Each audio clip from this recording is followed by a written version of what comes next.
తాము పోలీసుల ముందు లొంగిపోలేదని అరెస్టు చేసి లొంగుబాటు చూపించారని మావోయిస్టు సెంట్రల్ కమిటీ సభ్యుడు మల్లా రాజిరెడ్డి అన్నారు. పార్టీలో దిశానిర్దేశం చేయడానికి పరిస్థితులు అనుకూలంగా లేకుండా పోయాయని చెప్పారు. 2023 వరకు సెంట్రల్ కమిటీ యాక్టివ్గా ఉందని, ఆ తర్వాత పరిస్థితులు పూర్తిగా మారిపోయాయంటున్న రాజిరెడ్డితో మా ప్రతినిధి ప్రవీణ్ ఫేస్ టు ఫేస్.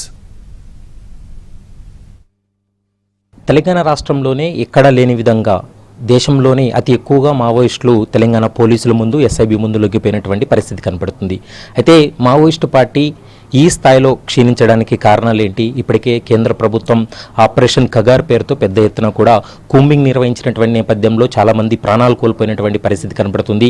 ఆయా స్టేట్లలో వాళ్ళు లొంగుబాటుకు గురైనటువంటి పరిస్థితి ఉంది. తెలంగాణ రాష్ట్రం పోలీసులు అయితే మాత్రం కొద్ది మావోయిస్టుల పైన కొంత సానుభూతి వ్యక్తం చేయడం జరిగింది.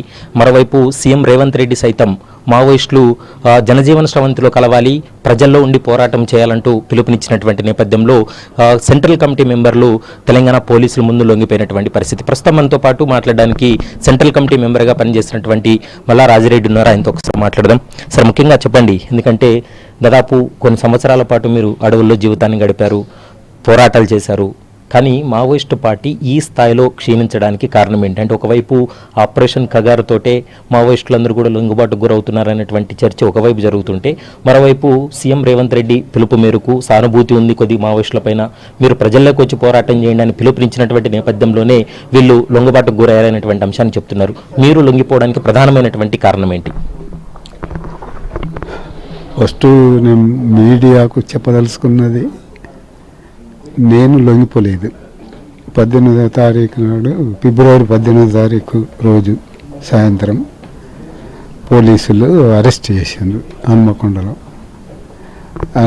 అరెస్ట్ చేసి హైదరాబాద్కు తీసుకురావడం జరిగింది. ఇక ఉన్నతాధికారులు రావడం, మాట్లాడి సరెండరు ప్రోగ్రాంలో అది మీడియా ముందు ప్రదర్శించారు. ఆ మీడియా కూడా నేను స్పష్టం చేస్తూ మేము లొంగిపోలేదు, అరెస్ట్ అయినా తర్వాత రేపు వీళ్ళు పునర్వికాస కార్యక్రమం అని చెప్తున్నప్పటికీ మేము ప్రజల కోసం పనిచేస్తామని స్పష్టీకరించడం జరిగింది.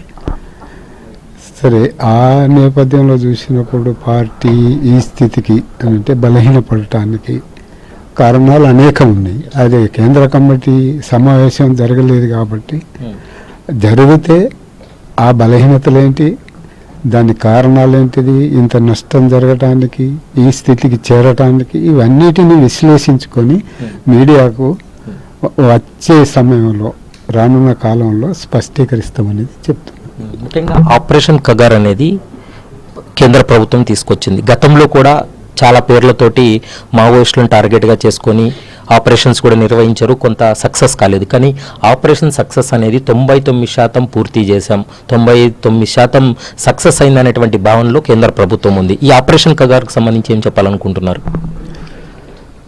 ఆపరేషన్ కగారుకు ముందు మన్మోహన్ సింగ్ ప్రభుత్వం కూడా గ్రీన్ అంట్ ఆపరేషను, ఆ తర్వాత మోడీ అధికారంలోకి వచ్చిన తర్వాత సమాధాన అభియానం, సూరజ్కుండ అభియానం, ఇప్పుడు కగార్ అభియానం, ఈ రకమైనటువంటి దాడులు నిరంతరము ప్రభుత్వాలు, కేంద్ర రాష్ట్ర ప్రభుత్వాలు చేస్తూనే వచ్చినాయి. ప్రధానంగా అది దండకారణ్యము, ఇతర జార్ఖండ్ ప్రాంతాలు, ఇవన్నీ కూడా ఖనిజ సంపత్తులకు నిలయాలు. అవి ఆ ప్రాంతాలలో మావోయిస్టులు పనిచేస్తున్నటువంటి దాన్ని నిర్వీర్యపరిచి ఆ వనరులన్నిటిని కూడా సామ్రాజ్యవాదులకు, అంటే బహురాష్ట్రీయ కంపెనీలకు, దళారీ బూర్జువా వర్గాలకు ఇది స్వాగతించి వాళ్ళు దోసుకుపోయే విధంగా ఆ ప్రాంతాలను తయారు చేయాలనే దానిలో భాగంగానే ఇలాంటి వ్యూహాత్మక దాడులకు ప్రభుత్వాలు పూనుకుంటున్నాయి. అది దానిలో భాగంగా గ్రీన్ అంట్ నుంచి కగారు వరకు చూసుకున్నప్పుడు ఇది అమెరికన్ సామ్రాజ్యవాదం యొక్క ఎల్ఐసి పాలసీలో భాగంగానే ఈ దాడులన్నిటిని కూడా కార్పొరేట్ జగత్తుకు అనుకూలంగా అవి చేస్తూ వస్తున్నాయి. దానిలో భాగంగానే కగారు అభియానం. ఈ కగారు మూలంగా మేము చాలా తీవ్రంగానే నష్టపోయినాము. అయితే కగారుతో ఇంత నష్టం జరుగుతుందని అటువంటిది సమగ్రంగా విశ్లేషించుకోవాల్సినటువంటి అవసరం ఉండే. అయితే దాడి మూలంగా మేము సెంట్రల్ కమిటీ సభ్యులైన మేము ఒకరినొకరు కలుసుకోలేనటువంటి స్థితి.